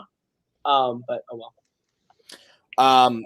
Okay, so let's actually get into what we actually think about the awards themselves for Best Actress and Best Actor. Best Actress, Frances McDormand winning. It was kind of the writing on the wall. It was very similar to last year where everything was kind of pointing to Renee Zellweger winning, but I really, really was holding out hope that Scarlett Johansson was going to win. It was kind of the same thing this year where I kind of knew in my heart Frances McDormand was going to win, and she's great in the movie. She deserves the win, but I really wanted Carey Mulligan to win, like really, really, really bad. So, it is what it is. But Frances McDormand, 3-time Oscar winner, best 4-time Oscar winner. Well, for acting, I'm talking about. Yes. For acting, she's won 3 Oscars. That's insane. Lead actress Oscars. 3 for 3. That's insane. Cody, what do you think? I think so. This may get me in trouble. But I think Frances McDormand gets Oscar push because of what she can bring to the Oscars. Not saying she wasn't great in Nomadland. That's not what I'm saying. But everybody wants to see that woman with a mic in her hand and see what she's going to fucking say. Mm-hmm. So I still think her speech when she won for 3 billboards was a lot better. Like 1,000,000 times better, because I don't even know if she knows what the fuck she was talking about winning. She said the truth is my sword and the sword is the pictures that we make. And There's a Fandom match coming out that's similar to that promo. I like to think it wasn't that bad, but yeah, it was wasn't pretty great. bad. So my thing was, she's just one of these insane actresses. Like, you can almost see it on his face as Joel Cohen, right? Yeah, Joel. I don't think he talks at home. No. And that's not a problem. I just don't think he says anything. Because when they cut to him, he's just like... He's the person that stands in the line and she gets upset with something and he goes, yes, dear. Every time. Because I think she's a nutcase. I really do. I think she's on coke, and that's fine. Yeah. You're allowed to have your fix. But I'm pretty sure Joel Cohen doesn't say shit at home and just says yes, dear. Because she's a hoss in these movies. I think she wins because of her. She's got something to say. Moments, you want that on the Oscars, and I think this is another detriment. If it would have won this, and then we went actor, and then we went Best Picture, you would have closed the night with it better. But then we had to give the mic back to back to Frances McDormand, and she can only talk one time per night to make coherent statements, and she fucked it up. So that's the problem. Koho. I don't know if this race was like really always McDormand. I think she had won the BAFTA only. Like, this was a very wide open race in terms of, like, if you're using predictors, it was all over the place. Yeah. Sorry, I don't want to interject. Wasn't it her leading for a long time? And then all of a sudden, Viola Davis and Carey Mulligan, like, burst to the front. And then Andrew Day. It still ended up going to... Well, what happened was McDormand was the front runner in, like, September, October. She fell into third. Then she fell into last by February. And then she came back to third in March. She kind of climbed around the board. Like, Andrew Day... had the best predictors in her favor and the worst predictors in her favor. Like, everyone's predictors were, like, all over the place. I personally would have given it to Carey Mulligan in Promising Young Woman. I think she was fantastic. I really wanted her to win. I thought she could have won. I'm okay with Frances winning and making history. I'll shout out Payson Johnson's tweet that I saw, which was hysterical, which was a marriage should be 50-50. And it was a screen cap of Frances McDormand's IMDb page and says won 4 Oscars, and a screen grab of Joel Cohen's page, won 4 Oscars. So that was very funny. I'm glad that they have 8 Oscars. She was the first to win by producing the same film?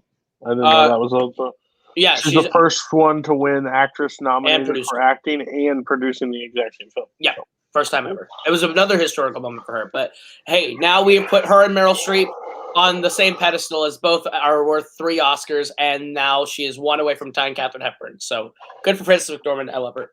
I don't know if she makes it though. We'll see. I am. I'm a big Frances McDormand fan. I think she's probably my favorite actress alive. I just think she's incredible. She was my 3rd place for actress. I think she's great in Nomadland. I think she carries that movie. I prefer Davis and Mulligan. Her speech was not great. No. Her speech was bad. I think she suffers from Kaleb Boatman syndrome, where she can say kind of great things every once in a while, but you let her talk too long, and she'll start talking about steak or something, and you kind of just need to say, okay, buddy. That's fair. Okay, buddy. Also, one small thing I forgot to point out. They flipped who presents what. Renee Zellweger gave to actress and Joaquin gave to actor, and it's normally the other way around. So when Renee came out, I was like, oh, we're ending on actress? I was like, that's how crazy this race is we're going to end on who wins the actress race. And then she came out and I was like, actress in a leading role. I was like, oh, that's new. There you go. Yes, you are late, Doc. I'm sorry. Okay, so yeah, the final thing is going to be, but remember, there's 10 people watching right now. Stick around. We got something to talk about real quick at the end of this announcement.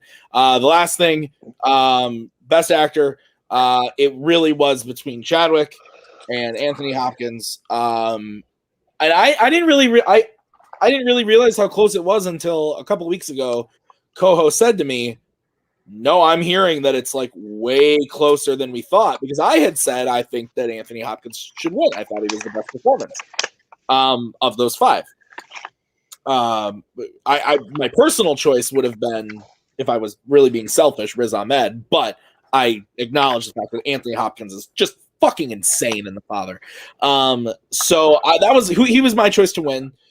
And Koho had said to me, no, I'm hearing it's a lot closer than it is. So I think we were all thinking it was going to be Chadwick, but when they said Anthony Hopkins, it was one of those things where, again, we talked about it earlier, I was more shocked by the moment overall, but I think it's a deserved win.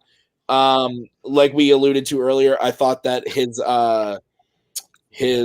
little video that he made hours later when he woke up was great.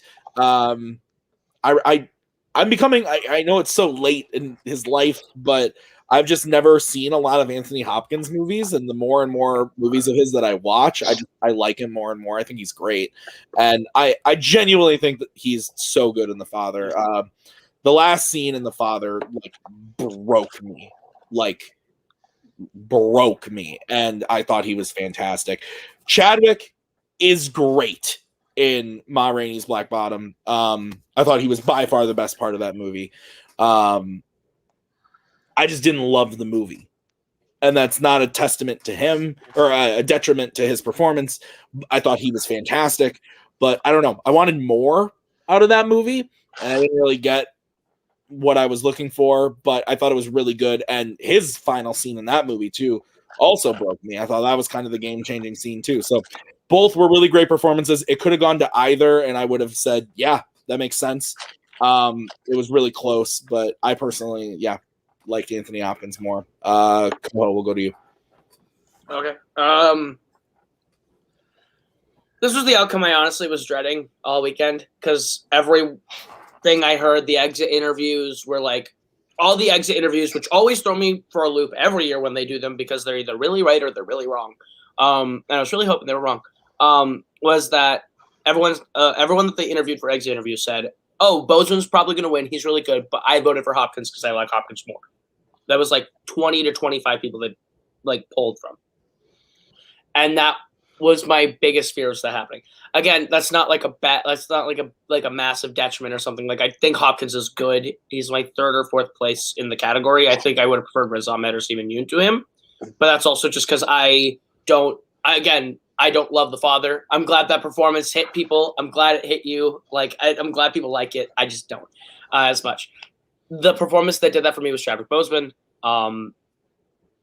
Chadwick Boseman was, when he was alive, one of my favorite actors working, and also just one of my favorite people. The things, the interviews he gave, everything that I had ever seen him in, everything I knew about him, he was someone that I personally looked up to a lot since I saw him in a movie in 2014 called Draft Day. Which is a funny thing to go back to, because that's not his best 2014 performance at all, but it's the movie that I saw him in. He's very good. He is very good in it. Vontae Mack, no matter what, was the image I posted when I found out. And you guys can attest, his death actually really affected me when it happened, especially with So Suddenly. So this whole year, that performance was the best of his career to me. It was breathtaking. I was blown away by it. It was very... I cried at multiple points through it. So to me, that was the performance of the year for me. It should win all that. And through the Oscar race, as it was winning, I was like, yep, absolutely. Keep giving it to him. As long as he wins the Oscar, I'm fine. And then when he didn't win, it fucking sucked. Because it just felt like one of the best actors I'd seen in my lifetime will now never win the greatest honor an actor can get. And this was it. This was the last shot. And not to say Hopkins was bad or anything, and I hate making this argument because I personally also don't believe this argument. This is just me as a Boseman fan saying it. He has one. He has one. Riz Ahmed will be back. Riz Ahmed will be back next year and the year after and the year after, making great movies because he's a phenomenal talent and a very young man and a great actor, and he will be back next year. Steven Yeun as well. And Gary Oldman has one. And also, no, I don't think anyone was rooting for Gary Oldman to win except for Boomer up here. But I think wasn't even rooting for Gary Oldman to win. I haven't seen The Father yet. But I just really wanted him to win. And I remember that moment happening, and I was very mad. The people in our party will attest. I was very, very frustrated. I've since calmed down a little bit. I think I'm still more mad than you. Boatman was more mad than me, but he threw something. But it still bothers me. We're 2 days out, and this will be a win that does bother me a little bit, just because I really wanted him to win. I really think he should have won, but I will not be mad because at the end of the day, Anthony Hopkins is great in The Father. I think he's the best thing about that movie, like by a lot. He's the best thing in that movie. He's amazing. It was a great class. It was a great acting race. I'm just kind of glad the Oscars are over. As a season, it was a very long season, but it ended disappointingly for me. So I will I will concede my time and end it by saying I'm very disappointed Chadwick does not have an Oscar. But I think that he is an actor that the Academy will remember, that the world will remember, and some of the best actors of all time have died without even being nominated for an Oscar. Exactly. So that's the solace. That's the solace I will take comfort in, knowing that Black Panther or whatever role you associate him most as was phenomenal, and I will miss him dearly. Cody, your take. So Hopkins is given the greatest performance of all time in my eyes, in one of my favorite movies of all time. Mm-hmm. I don't think it's ever even close. I think him as Hannibal Lecter is the best role, best performance ever. So him winning was a kind of an exciting thing because I like him. I just feel like how they did it was really shitty, to be honest with you. I think that was the hardest thing because it was rushed. I didn't see clip packages. I didn't see anything. Joaquin didn't even want to fucking be there. Dude, what the fuck was Joaquin on? He's like, Steven Yen, Anthony Hopkins, father. And I'm just like going through. I was like, holy crap. And then it was in. I've said this before and I'll say it again. And I know this is not a popular and people don't like this, but I think Chadwick's death shot him higher in the Oscar race than where it would have normally if he was still with us. I don't know if he gets nominated this year if it wasn't, and that's a little. It's crappy because I feel like that's what the problem with the Oscars is exploiting people's deaths for stuff. I don't think that's right. And again, not knowing the outcome and making it crappy and making Anthony Hopkins the bad guy in this situation is really shitty. Too. Really shitty. There's a lot of people that went right for him, and he's like, one, he probably doesn't even give a shit, but he said, "So, well, fuck you. Check my bank account." So it's exciting that Hopkins has another one. Like, I will always root for Hopkins. I think he's absolutely incredible. Man's still working at 83 years old. What a hoss. Like, there are people that are retired way younger, like, and said, I'm not doing this anymore. He's like, where's my next one? Let's go. So, hats off to him. He's in a movie coming out this weekend. Yeah. He's the oldest. He's the oldest winner of the Best Actor Oscar ever now. I just feel like as much as I've heard from the father, no one can say absolutely undeserved because a lot of people say it's 100% deserved. He's absolutely incredible. So, hats off to him. But I haven't seen The Father yet. From everything I've heard, I'm going to love The Father like more than most people even. Just because I work in like an assisted living facility, so like I see a lot of that kind of in a closer environment. So, so I'm excited to actually watch The Father. The reason I was upset was not that Hopkins won. The reason I was upset was that they put it last and Boseman didn't. I think it was a gamble. It was them saying, hey, wouldn't it be cool if that's how we end the night? We're going to get all the attention, all the views, all the everything. They didn't. And instead of sitting there and taking it, they said, let's just bail like cowards. Let's just get out of there. We're not going to let Olivia Colman, who was supposed to make a speech on Anthony Hopkins' behalf, they didn't even let her go up there. They just ended the night right then and there. The Academy accepts the award on Hopkins' behalf. Good night, everybody. They were gone. It was like the last person to leave has to put the bell. They also cut to a commercial and then cut back and had a wall of text that explains how the Oscars are voted on because they knew people were going to get mad. Yeah. That was why I was mad. I think that was an awful way to end the night. Just terrible. I think it's better. It's still not great, but it's better if Coleman actually gets upset for Hopkins.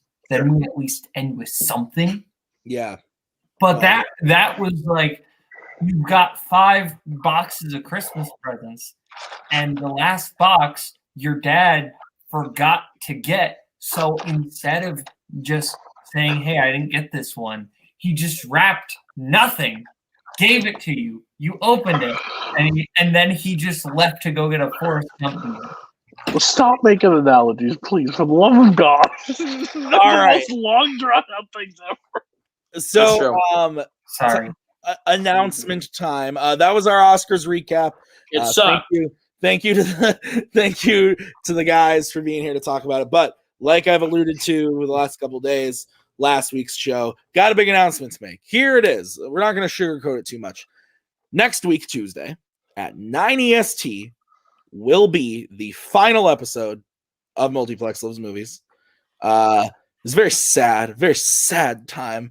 We're all very torn up about it. But next week, episode 87, couldn't quite make it to 100, but next week will be the final episode of this show. But what you should do is you should make the episode Multiplex Loves Movies number 87-100.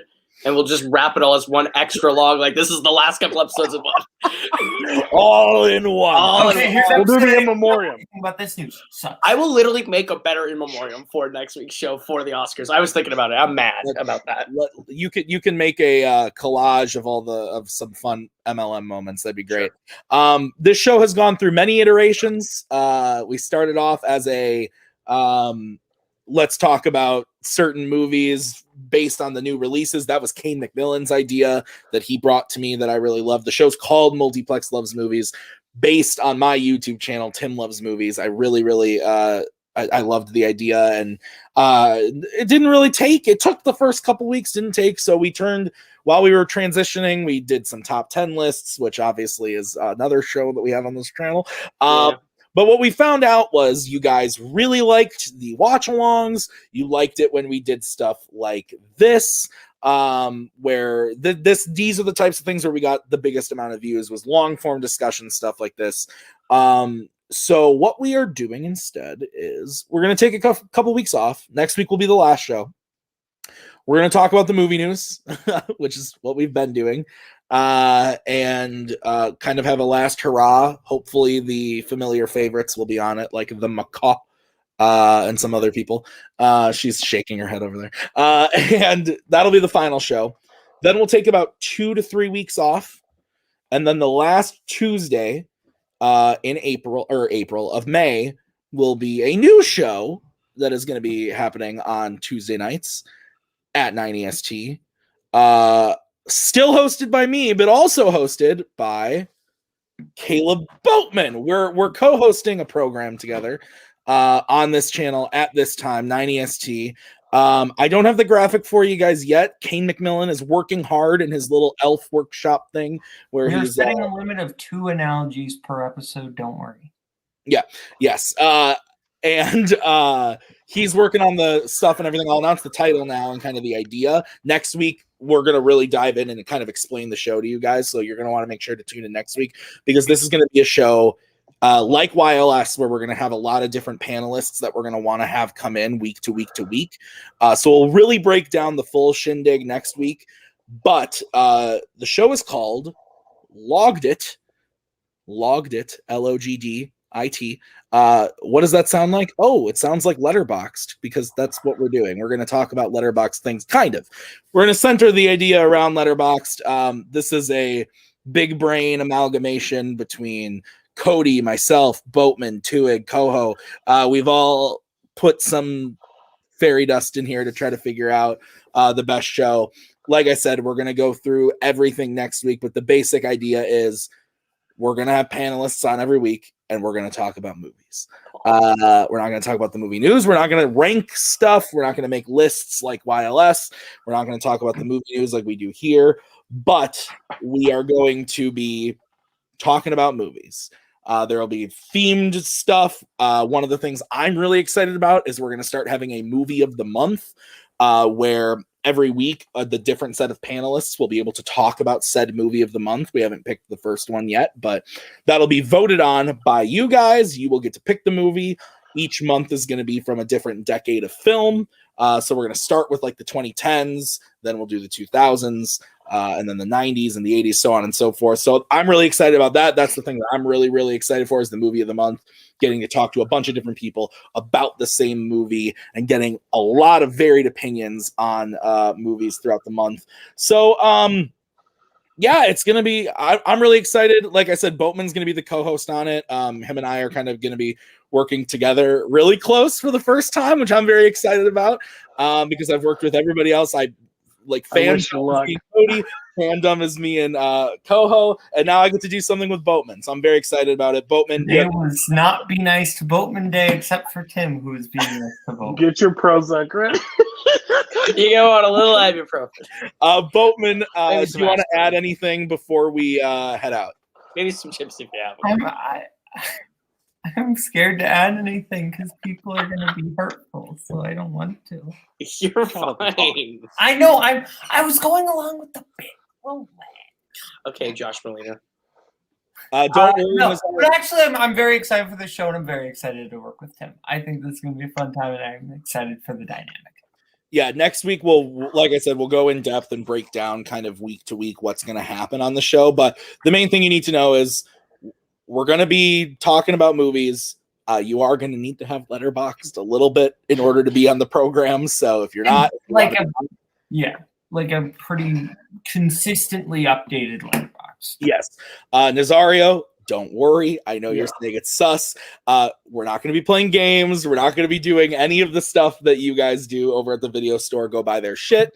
Apparently go to Twitch. What are you? Are you fucking? They went to Twitch now. Are you fucking 18? Are you a gamer? Well, hey, don't say anything. There's a lot of things that you can make money on, and don't be surprised if Multiplex Entertainment shows up on Twitch TV soon. So just don't put it past us. Isn't that where they did the money. Star Wars tournament? Yep. We don't talk about that shit. We're going Twitch. So anyway, like I said, next week, the final episode of Multiplex Loves Movies, and then I should probably pull up the date. I'm going to really quick. The first episode of Logged It will be Tuesday, the 25th of May, so actually 1 month from now. That will be the first episode of that show. So next week, be sure to tune in so you hear the full breakdown of what the show is going to be. And yeah, I'm really excited. I think it'll be really great for the channel. So thank you for 87 coming next week. Great episodes of this show, but we're excited for what's next. So that's going to do it for us for tonight. Again, thank you to the boys for talking the Oscars. Guys, we'll see you next week. Until then, grab a Michelob Ultra. Kiss your loved ones. We'll see you next time. Hit it, Mike Wazowski. You're still here? It's over. She's out of our hair, and just when I dare to care, she says, au contraire, you're my pair of friends. I love you. Keep it together, man.